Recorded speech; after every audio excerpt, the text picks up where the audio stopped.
Ikväll ska vi ta upp ett brännande hett och aktuellt ämne, nämligen det om hårdrock och satanism.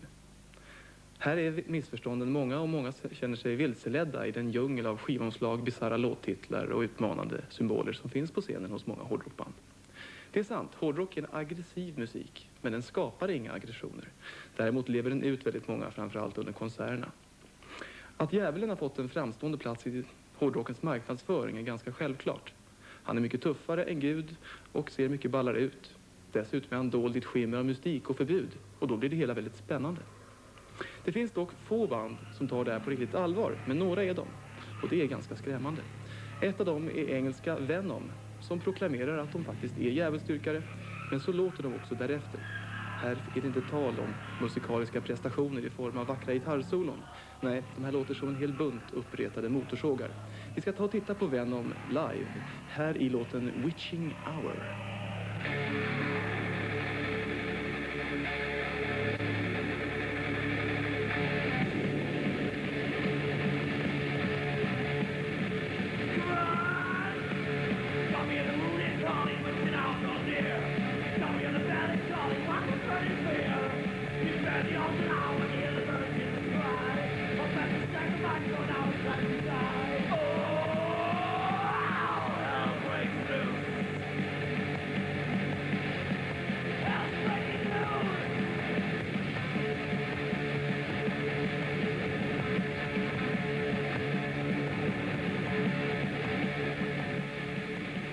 Inte särskilt vackert, men ändå så har Venom en skara fans ute i världen som bränner upp dockor på bål och vänder kors upp och ner. Många andra band har oförtjänt blivit beskyllda för att syssla med satanism och ockulta riter. Kiss, AC/DC, Led Zeppelin, Iron Maiden, Motorhead för att nämna några få. Men det stämmer inte, för de sjunger i och för sig om djävulen, men de sjunger "Han kommer att ta dig, var rädd för honom", medan de band som spelar vad de kallar black metal, till exempel Venom, sjunger att de är djävulen, att han är positiv, att du ska vända dig till honom och så vidare. Än så länge så är de här företeelserna ganska så marginella. Det finns egentligen ingen stor marknad för det här och kommer förhoppningsvis inte heller att finnas.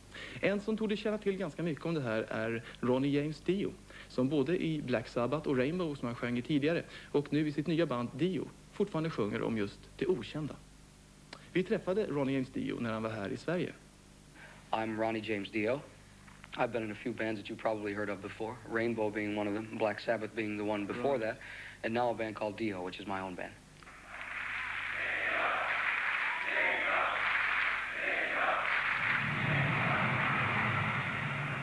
I guess I'm considered a bad influence on everyone, yeah, especially kids, because they feel that young people's minds are, as of yet, too open to outside stimuli, and I think they feel that my outside stimuli is a bad influence.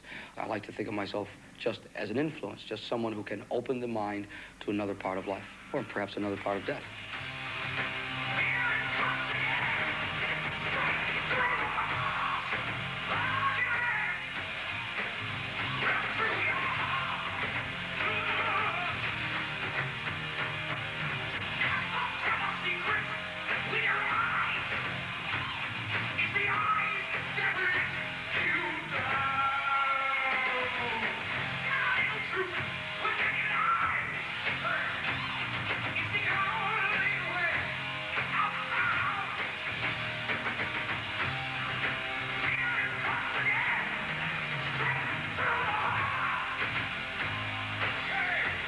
Have you experienced any mysterious things? Yes, quite a few as a matter of fact.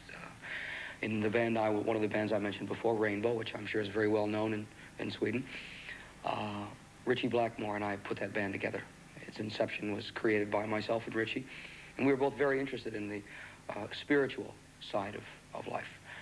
We were very interested in white magic, not black magic, because even though it does exist, I much prefer to stay away from it. It's very, very dangerous, something that you should stay away from. It's good to be knowledgeable about it, but stay away from it because it's nothing to touch. But white magic, Richie and I would, upon occasion, try to speak or converse with some spiritual world. And in one of our recordings for an album called Long Live Rock and Roll, we had quite a few problems with tape machines starting on their own and stopping on their own, and a song that we never could seem to finish.